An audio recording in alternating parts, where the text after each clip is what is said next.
आज हम आपके साथ बहुत ही आसान और मज़ेदार नाश्ते की रेसिपी शेयर करने वाले हैं, जिसे हम बहुत ही कम सामान में और बची हुई रोटी से बनाने वाले हैं। तो यदि आप भी बची हुई रोटी से कुछ स्पेशल बनाने की सोच रहे हैं तो एक बार इस रेसिपी को ज़रूर से ट्राई करके देखिएगा। इसे खाने के बाद कोई कह नहीं पाएगा कि आपने इसे बची हुई रोटी से बनाया है। तो चलिए ज़्यादा देर नहीं करते हैं और बनाना शुरू करते हैं। नमस्कार, रेखा पवार्स किचन में आपका स्वागत है। तो आज के इस नाश्ते को बनाने के लिए सबसे पहले गैस पर हम एक कढ़ाई रखेंगे और इसमें लगभग 1 टेबल स्पून ऑयल डाल देंगे। ऑयल जैसे गर्म होने लगेगा हम इसमें 1 से 2 चुटकी हींग डाल देंगे। इसी के साथ में हम इसमें आधी छोटी चम्मच जीरा और आधी छोटी चम्मच राई डाल देंगे और राई और जीरे को हल्का सा तड़कने देंगे। इसके बाद हम इसमें हरी मिर्ची डाल देंगे। तो मैंने यहाँ पर 3 बारीक कट की हुई हरी मिर्ची ली है, लेकिन हरी मिर्ची की क्वांटिटी आप अपने हिसाब से थोड़ी कम या ज़्यादा कर सकते हैं। इसी के साथ हम इसमें थोड़े से ये प्याज के पत्ते डाल रहे हैं। यदि आपके पास अवेलेबल नहीं है तो आप इसे स्किप कर सकते हैं या इसकी बजाय चाहे तो प्याज को बारीक कट करके भी डाल सकते हैं। इसी के साथ हम इसमें थोड़ा सा मीठा नींबू डाल देंगे। गैस का फ्लेम मीडियम करके थोड़ी देर के लिए इन्हें चला लेंगे। इसके बाद अब हम ले रहे हैं छाछ। तो मैंने यहाँ पर 1 कप छाछ ली है। छाछ यहाँ पर बहुत ज़्यादा खट्टी नहीं है और इसी के साथ हम इसमें 1.5 कप पानी भी डाल रहे हैं। तो यहाँ पर टोटल हमने 1 कप छाछ और 1.5 कप पानी का इस्तेमाल किया है। तो इसके बाद हम इसमें लगभग 1 छोटी चम्मच सफ़ेद तिल डाल देंगे। इसी के साथ 1 छोटी चम्मच भर के हम यहाँ पर चिली फ्लेक्स भी डाल रहे हैं। तो हम यहाँ पर लाल मिर्च पाउडर का इस्तेमाल नहीं कर रहे हैं, इसलिए चिली फ्लेक्स का इस्तेमाल कर रहे हैं। लेकिन यदि आप चाहें तो लाल मिर्च पाउडर भी ले सकते हैं। तो इन्हें अच्छे से मिला लेंगे और उबलने देंगे। लेकिन हमने यहाँ पर छाछ डाली है, इसलिए बीच बीच में हम इसे चलाते भी रहेंगे। अब बारी आती है आलू की। तो यहाँ पर मैंने 2 छोटी साइज़ के कच्चे आलू लिए हैं। इन्हें कद्दूकस करके पानी में डाल दिया था। तो इन्हें पानी में से अच्छे से निचोड़ करके छाछ में डाल देना है। इसी के साथ में हम इसमें स्वाद अनुसार नमक और धनिया पत्ती भी डाल देंगे। गैस का फ्लेम इस समय हम मीडियम रखेंगे और इन्हें उबलने देंगे। तब तक हम दूसरी तैयारी कर लेते हैं। तो यहाँ पर मैंने सुबह की ये बची हुई रोटियाँ ली है।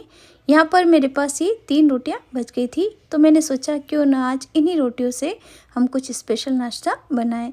वैसे तो बची हुई रोटी को हम अचार, जीरावन, छाछ, दही किसी के साथ भी खा सकते हैं, लेकिन कभी कभी इससे कुछ नया नाश्ता तो होना ही चाहिए। तो यहाँ पर देखिए हमने तीनों ही रोटियों को मिक्सी जार में डाल करके पीस लिया है और इस तरफ आप देखिए छाछ में भी उबाल आना शुरू हो गया है।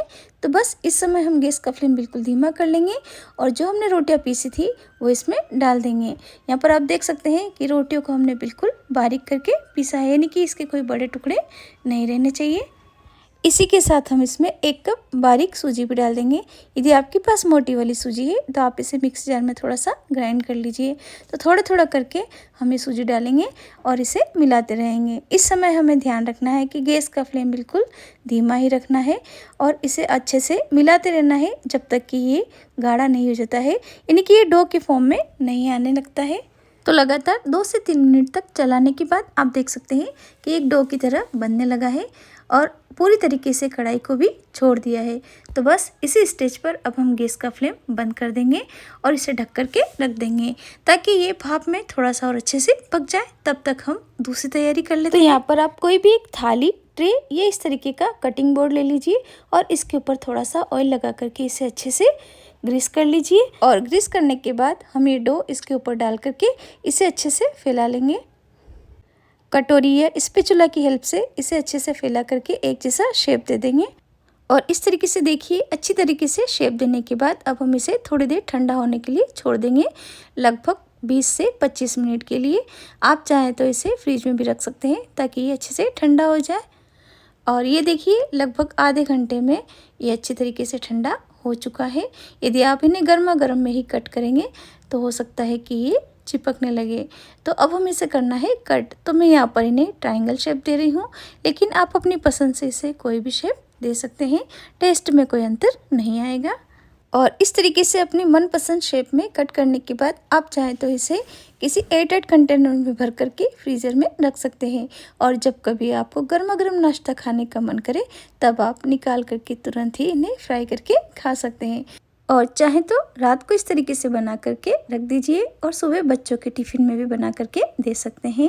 बच्चों के लिए आप चाहे तो और भी छोटे छोटे पीस में कट कर लीजिए ताकि बच्चे इन्हें बड़े शौक से खाएं। तो यहाँ पर देखिए हमने सारे नाश्ते को एक प्लेट में कट करके रख दिया है।